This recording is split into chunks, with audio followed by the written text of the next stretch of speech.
This is MTG Burgeoning, and in this video we will showcase the building blocks to a cascade theme build with Maelstrom Wanderer as the commander. Although this presentation can act as a standalone video for crafting a cascade-themed EDH deck with Maelstrom Wanderer as the commander, be sure to also look in the description of this video for links to the primer video for this series, its playlist, as well as a list of cards featured in this video. With the intro out of the way, let's start deck teching by introducing Maelstrom Wanderer. Here we have a 7/5 legendary elemental for 5 and Teamer colors. That's 1 green, 1 blue, and 1 red mana. Creatures we control have haste, and then when we cast Maelstrom Wanderer, we cascade, and then we cascade again. And when we cascade, we exile cards from the top of our library until we exile a non-land card that costs less. We may cast it without paying its mana cost. We put the exile cards on the bottom of our library in a random order, and then we do it again. So every time we cast Maelstrom Wanderer, we are going to 3 for 1 with our mana investment. We get the creature coming into play, hopefully, if it doesn't get counterspelled. But if it does, we still get to cascade twice, so we're getting 2 spells off of Maelstrom Wanderer every time we cast it. It should be noted, when we cast Maelstrom Wanderer from the command zone, if we pay any commander tax, that does not factor into the cascade ability. The commander tax is a separate cost. We will always be looking for something that's less than 8 mana whenever we cascade with Maelstrom Wanderer. So the focus of this build is going to be, let's try to benefit as much as possible from cascading, and let's do so by getting Maelstrom Wanderer into play and having all of the benefits of the peripheral ways in which that we can get those benefits by cascading. As powerful as Maelstrom Wanderer is, the Maelstrom Wanderer is not a one-man show. It's not a one-elemental show, so we're going to need to support the Maelstrom Wanderer in order to make sure that we claim victory after victory over our opponents.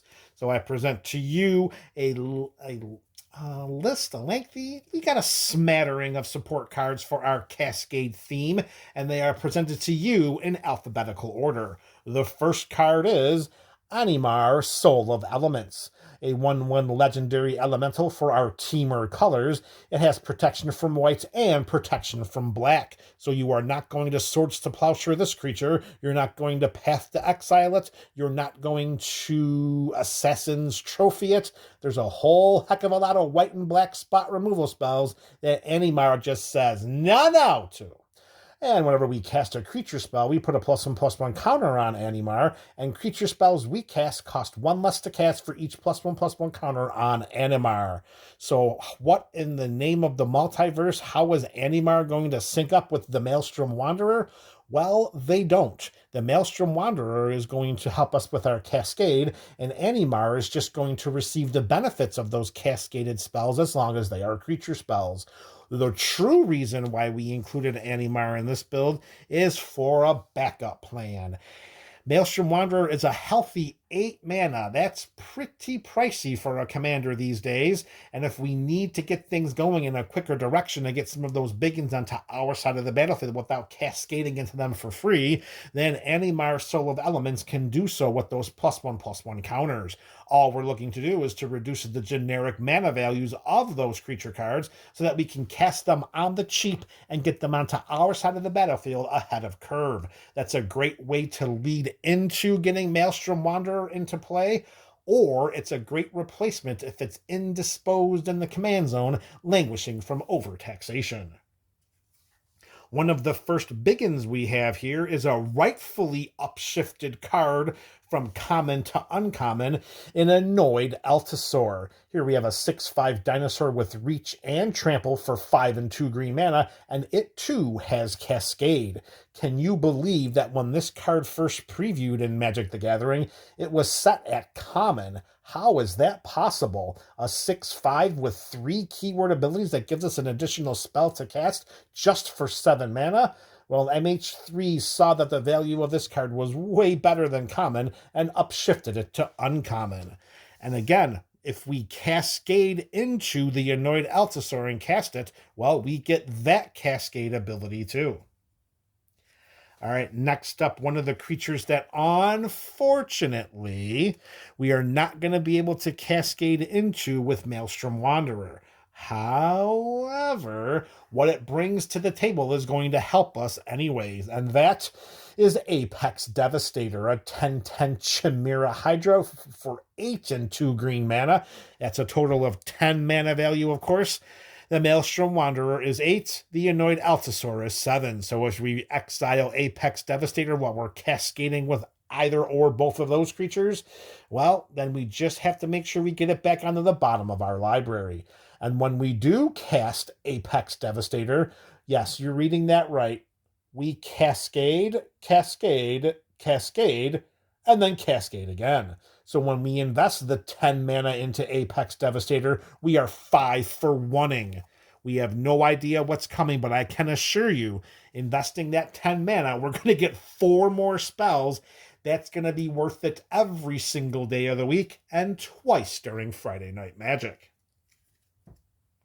Our next creature, and it also has Cascade, we're going mono red here with Aurora Phoenix, a 5/3 Phoenix with flying for 4 and 2 red mana with the aforementioned Cascade mechanic. Whenever we cast a spell with Cascade, we return Aurora Phoenix from our graveyard to our hand.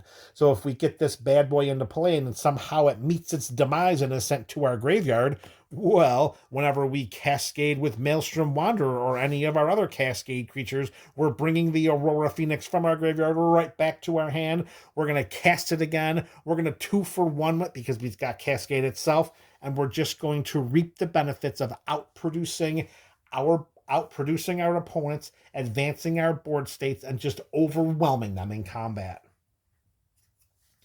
Now let's turn to the first card that we have that's going to give us a peripheral benefit from cascading, and that is Averna the Chaos Bloom, a 4/2 legendary elemental shaman for our aforementioned Temur colors, and it reads, as we cascade, we may put a land card from among the exile cards onto the battlefield tapped. But now keep in mind, we do this after the last card is exiled, but before deciding whether to cast a non-land card.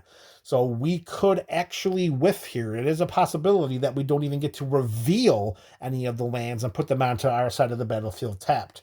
But you know what? I'm willing to take that risk with the paltry investment of just 3 mana, because let's face it, we're going to be doing a whole heck of a lot of cascading in this build, and if we can get some lands onto our side of the battlefield and ramp our mana, that just means we're going to get quicker to casting the Maelstrom Wanderer, and that's just going to mean, well, we're going to get more and more spells that's going to help us crush our opponents.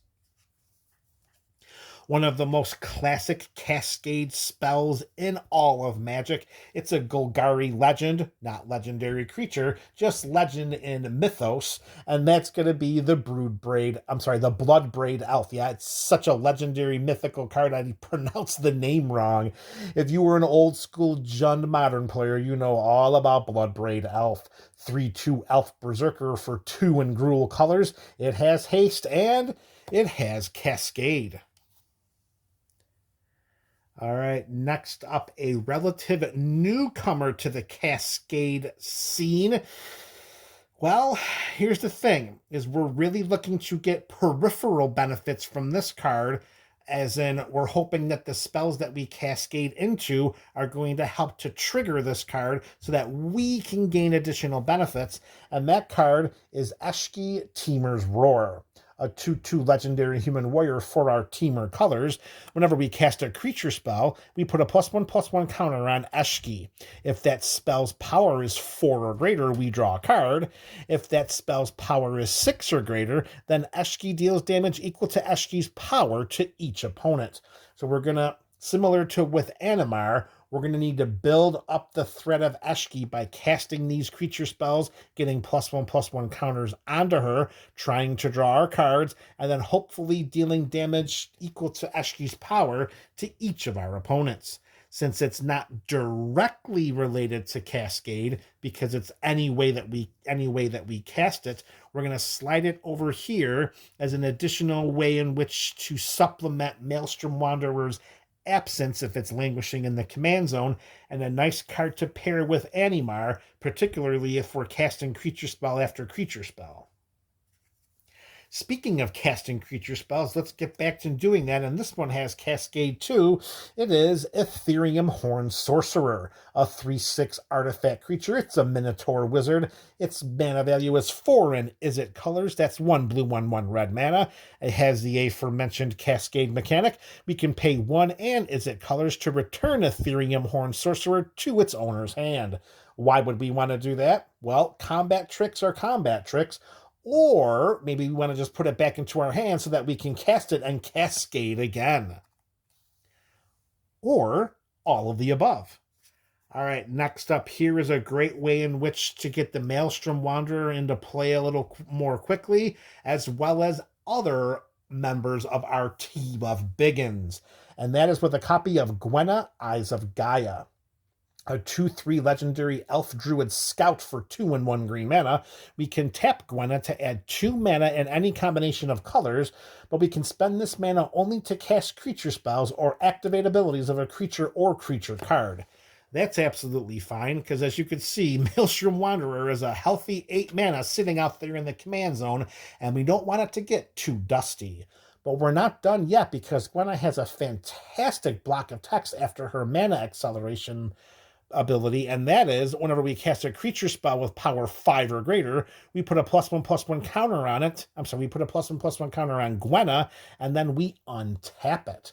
So we have the ability to use Gwenna multiple times during our turn, as long as those creature spells that we're using her mana for have a power 5 or greater. We're going to keep using her. So we're going to plop down Gwenna right here as a peripheral support to the Maelstrom Wanderer. All right, next up we have another creature with Cascade, and this is where things start to get a little nutty with all of our Cascade interactions. It is Emoti, Celebrant of Bounty. Here we have a 3/1 legendary Naga Druid for 3 in Simic colors. That's 1 green and 1 blue mana, and when we cast it, of course, we get to Cascade. However, that bottom line of text reads, spells we cast with mana value 6 or greater have Cascade. So if we have Emoti on our side of the battlefield and we get to the point where we're casting Maelstrom Wanderer, well then guess what? We're going to Cascade not once, not twice, but 3 times, because Emoti says 1 more time. Or what if Emoti's on our side of the battlefield and we cast the Apex Devastator? Suddenly we're not cascading 4 times, we're cascading 5. All right, now this card is going to be a game, not a game breaker, not a game changer. We're staying away from those cards. This card here, when paired in a Cascade deck, can be absolutely devastating, and that is Kodama of the East Tree. A 6/6 legendary spirit with reach for 4 and 2 green mana. Whenever another permanent enters the battlefield under our control, if it wasn't put onto the battlefield with Kodama's ability, we may put a permanent card with equal or lesser converted mana cost from our hand onto the battlefield. Kodama has the partner mechanic, but we're not considering using it as our commander. Here we want Kodama on our side of the battlefield so that whenever we cascade into a permanent spell and put that onto the battlefield, we can trigger Kodama, look for something in our hand, and put that onto the battlefield for free, just because we put something into play. And don't overlook the fact that we can put lands into play with this card as well, because all it says is put permanent card with equal or lesser mana value. Well, lands have mana values of 0. So if we put a permanent card into play from any of our Cascade abilities and we have a land in hand, guess what, folks? That land is going into play. And again, it's going into play for free. We are going to put that right here as a direct benefit for all of the things that we're going to cascade into and put onto our side of the battlefield. All right, next up, one of the creatures that we hope to cascade into. It's a typical Gruul beatdown, and boy, oh boy, are our opponents not going to like to see the likes of Kogla and Yadaro, 7/7 legendary ape dinosaur turtle, because why the hell not? It was March of the Machine, for 2 red and 2 green mana. When Kogla and Yadaro enter the battlefield, we choose one of the following 2 options. Either it gains trample and haste until end of turn, not bad considering it's a 7/7, or it fights target creature we don't control. Again, not bad considering it's a 7/7. We can also pay 2 in Gruul colors to discard Kogla and Yadaro to destroy up to 1 target artifact or enchantment. Then we shuffle it into our library from our graveyard and then draw a card. And maybe we should not overlook the fact that we can do that at instant speed. The dreaded line of text activate only as a sorcery is not present here with that activated ability. So Kogla and Yadaro are going to give us so many different options. It's an immediate beatdown threat with its trample and haste on the 7/7, its creature removal when it ETBs with the 7/7 body, or we get rid of a troublesome artifact or enchantment, get it back into our library, and it replaces itself by letting us draw a card. And then where do we put this? It's not cascade, it's something that we want to cascade into. So, that's a good question. We don't have a pile for this one. This is just a creature we want to cascade into. Let's just put it right here. We'll just put Kogla and Yadaro right there because it is a creature that we want to cascade into. All right, next up, this creature, the Simic Wonder, is going to help make our cascade abilities even more potent. And that the timing is right, it's going to work out in our favor so many times. That is Rashmi, Eternity's Crafter, a 2/3 legendary elf druid for 2 in Simic colors. Whenever we cast our first spell each turn, we reveal the top card of our library. We may cast it without paying its mana cost if it's a spell with lesser mana value. If we don't cast it, we put it into our hand. So minimally, if we're not going to be able to cast that spell, we get to quote-unquote draw a card off of Rashmi for the first spell we cast during each turn.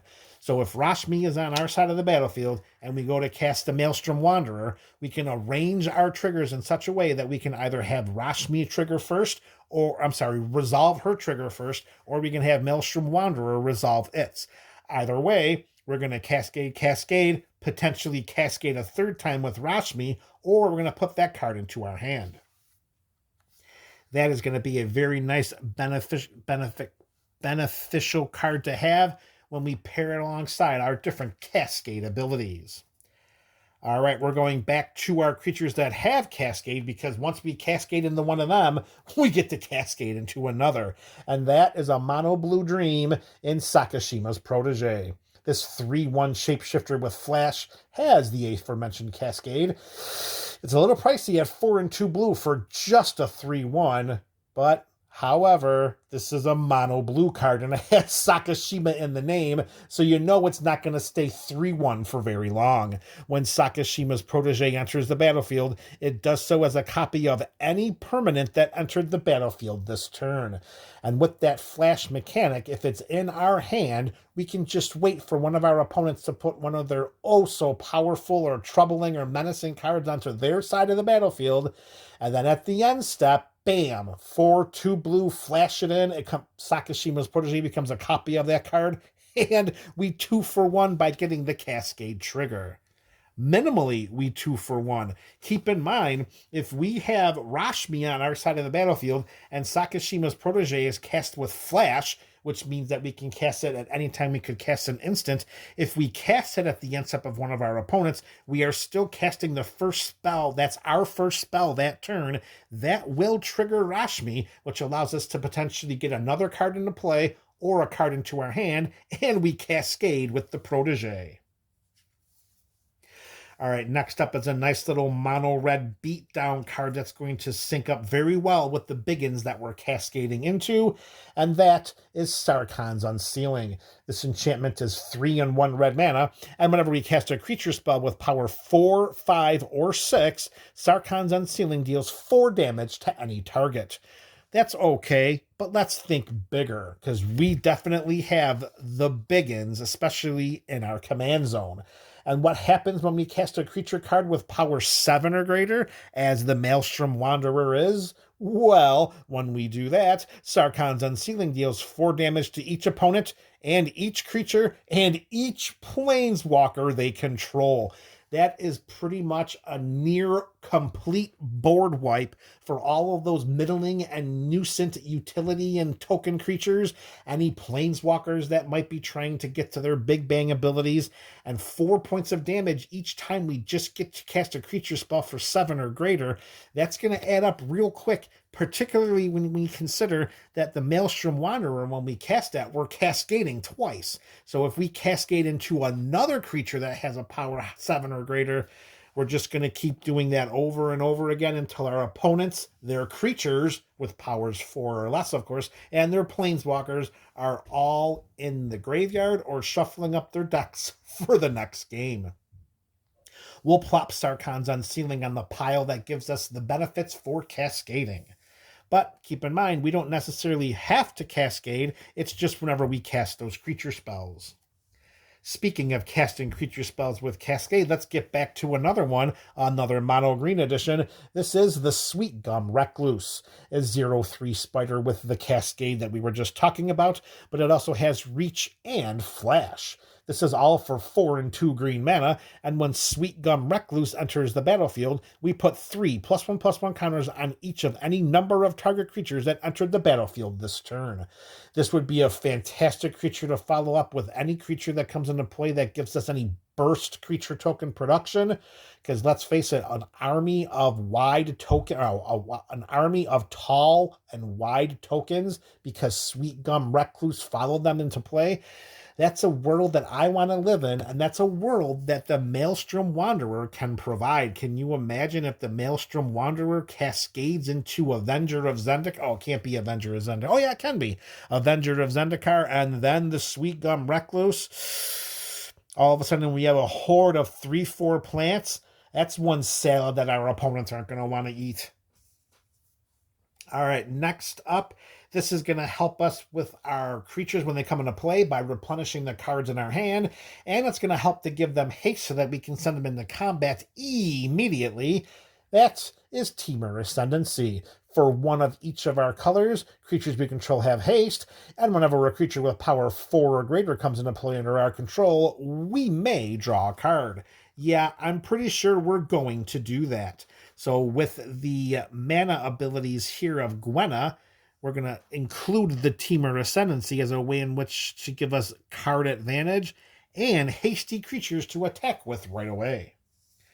All right, we're nearing the end of our support cards here for the Maelstrom Wanderer. Our next is a nice Izzet edition. It is an enchantment called The Lost and the Damned. For 1 in Izzet colors, whenever a land enters the battlefield under our control from anywhere other than our hand, or we cast a spell from anywhere other than our hand, we create a 3/3 red spawn creature token.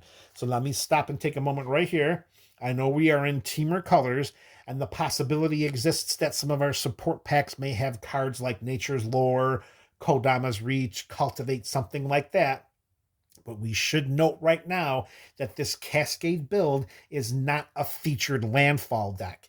That's not what we're trying to do here. What we're trying to do is find as many positive abilities and benefits to the Cascade process as possible. So although Averna has the ability to trigger the Lost and the Damned by allowing us to put a land into play from exile as we're cascading, more often than not, we're going to create these 3/3 red spawn creature tokens whenever we're cascading. Because remember, these cards are being exiled and then they're being cast. And each time we do that, we fulfill our the cascade ability. We're going to create one of those 3/3 red spawn creature tokens. We're going to slap that right here in the pile that's going to give us the benefits for cascading. And you can see the great balance that we have so far with 1 card remaining. We have a pile of cascade creatures. We have a pile of things to help us with either Maelstrom Wanderer being indisposed, or if it is in play, we have a bunch of peripheral benefits of cascading, and we got one awesome beater that doesn't fit in any of the categories. I guess if we could find like a removal category or something, I don't know. Well, we can say card advantage because we can draw the card. Why don't we just slap Kogla in here? It's going to help with some card advantage. At least it makes the piles look a little more symmetrical. All right, MTGBC, our last card of this Maelstrom Wanderer video, it is Wild Magic Sorcerer.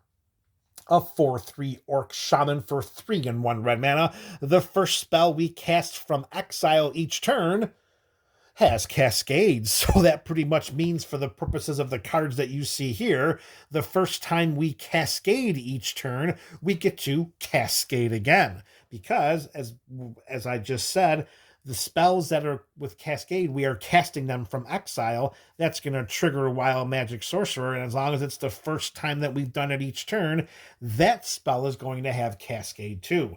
And if that's paired up with any one of these creature spells that has Cascade with it, well, you know as well as I do that 1 + 1 is going to equal 2 every day of the week.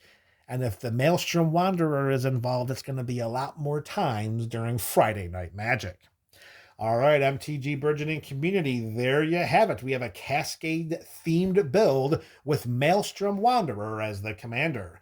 Let me know your thoughts about this craft in the comment section below. This is MTG Burgeoning, your channel for all things magic.